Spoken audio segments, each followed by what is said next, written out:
Hi all, welcome to my channel. ఈరోజు curry వచ్చి చిక్కుడు గింజలు బంగాళదుంప ములక్కాడ కర్రీ అండి. కనుపు చిక్కుడు అంటారు అట్లని.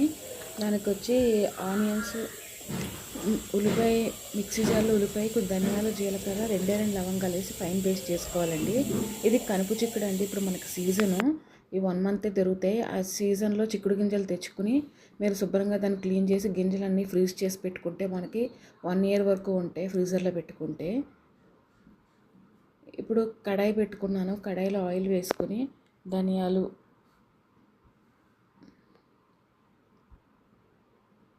ఎల్లుల్లిపాయ, కరివేపాకు వేసుకోవాలి, జీలకర్ర, కొంచెం మెంతులు కూడా వేసుకోవాలి.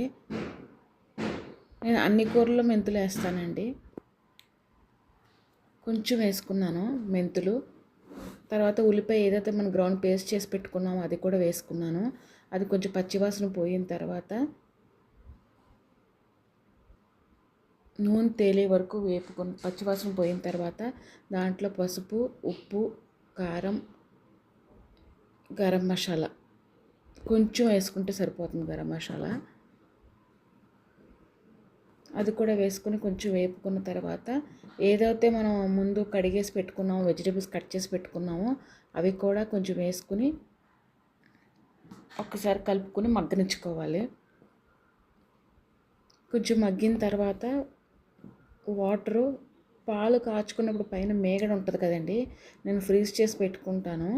ఆ మేగడ కొంచెం పైన కర్రీలో వేస్తాను. చాలా బాగుంటుంది టేస్ట్.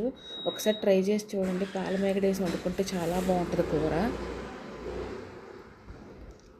నూనె తేలే వరకు ఉంచుకుని దింపేసుకుంటున్నానండి. ఇది రైస్లోకి బాగుంటుంది, వెజిటేబుల్ బిర్యానీలోకి బాగుంటుంది, చపాతీలోకి, పూరీలో కూడా బాగుంటుంది కర్రీ. ఐ హోప్ మీకు ఈ వీడియో నచ్చుతుంది అనుకుంటున్నాను. Thank you.